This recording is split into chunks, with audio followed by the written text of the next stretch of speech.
This episode of Techno Buffalo is brought to you by Loot Crate. What's up, everyone? Welcome back to an episode of Rettinger's Riffs, the show where I can riff on anything in the world of consumer electronics. This week, it's all about consumer electronics, the people that help make the news. I am joined in the office by our head of mobile, Mr. Todd Hazelton, came out to visit. Yep. What's up, everyone? So I get a lot of inquiries from people asking what it takes to be in the industry, what it's like to be a writer. So we're going to ask Todd some questions from somebody who is in the trenches, so to speak, and writing just a ton of tech content. So if you've ever wanted to get in the industry or want to be an online journalist, this is a guy to listen to. Let's go ahead and get started.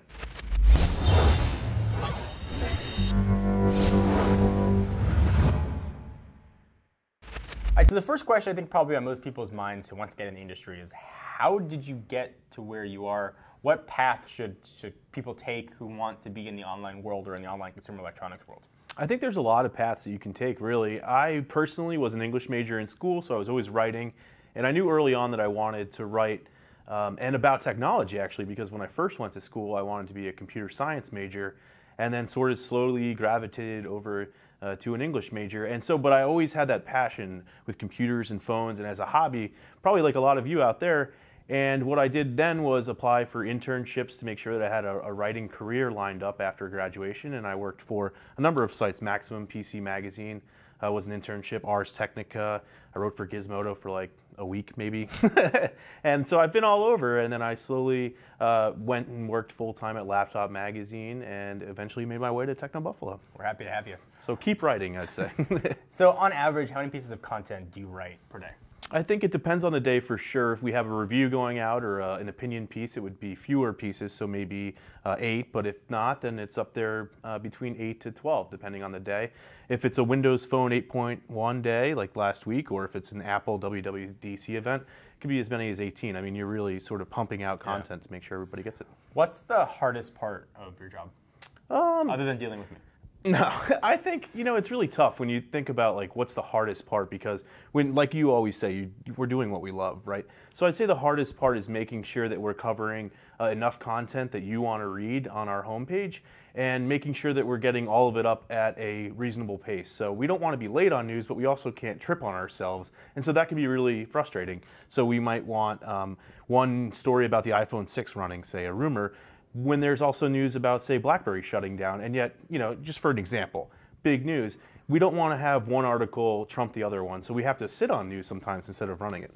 So how do you, and as someone who sort of works, is running mobile as sort of in charge of one of the larger departments within the company, how do you sort of walk that line between like, okay, trying to be first and then trying to be best? Yeah, I think that's really one of the hardest things to do. Is you can rush and get something out there quick with just a sentence, which is sometimes valuable because you want to make sure that someone like you out there gets that news first. But if you have an opinion on it, always make sure we try to make sure we follow up with an opinion then. So we might have a one-paragraph story go up to make sure that you get the news, and then a half hour, 45 minutes, an hour later, get something that really analyzes it. So you get both. You get the speed, and then hopefully you get the quality that you're looking for as well. So we learned what the hardest part of the job is. What's the best part of the job? The best part, always playing with the latest toys. And I think at Techno Buffalo, the people that we get to work with every day. We have a chat room that we all talk in. So even though I'm on the East Coast, I talk with these guys here on the West Coast all day long. And I've been working here for 2 years, over 2 years now. And so we've had some lasting relationships and some fun times together. Yeah, playing with gadgets never gets old. I mean, it really does. It's still like, every time I do an unboxing, you guys can't always see my face, but I'm still like, squeak!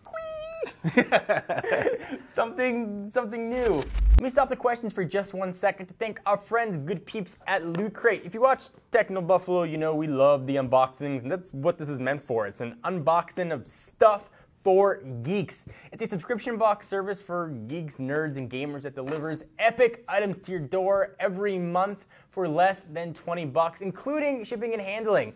This week, it was all about Titanfall. We got Titanfall books, we got wristbands, we got t-shirts. I remember I got one when it was Zombie Week, and a picture of an Ewok, and it said Ewoking Dead on it, and it was It was pretty awesome. Previous crates have included things from Marvel, Nintendo, Blizzard, and more, so if you like geeks and geek culture, this is absolutely the thing to subscribe to. It's something fun.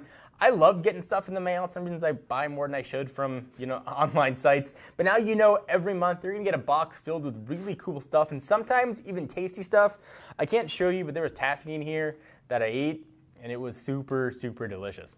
So the folks at Loot Crate have a ton of ideas for awesome stuff, but if you have an idea for a future crate, you can tell them. Loot Crate wants the crate to be perfect for the geeks like us. Check them out. Go to lootcrate.com/techno to get 10% off your first order. Again, that's lootcrate.com/techno to get 10% and get stuff, because we all like stuff.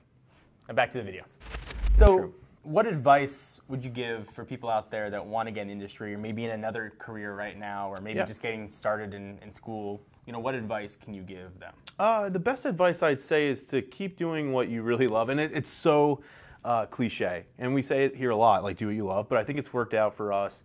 And it's always worked out for me. And I think really, if you want to be a writer, always keep writing. One of the things you need to show somebody is that you can write. So have your own blog. Even if the goal isn't building your own traffic, but just having all those samples up and your own opinions, showing people you can do that. And it really doesn't matter your background. If you're an engineer or you're an English major like I was, it really doesn't matter. Just make sure you're writing. And if somebody can see that you're a strong writer, then somebody like me would eventually hire you, I think. So cool. Thank you, man. Thank you. So anyway, I thought this would be interesting to hear sort of from somebody who does a lot of the writing. I don't get a chance to write as nearly as much as I would like to anymore, and Todd's name is littered all over the site. So I thought it'd be kind of cool to sort of hear it from the man himself. Thank you guys for watching. I hope you enjoy. Please give the video a thumbs up. We always appreciate it. Of course, check us out at technobuffalo.com for the latest and greatest tech news from most of the news written by this guy.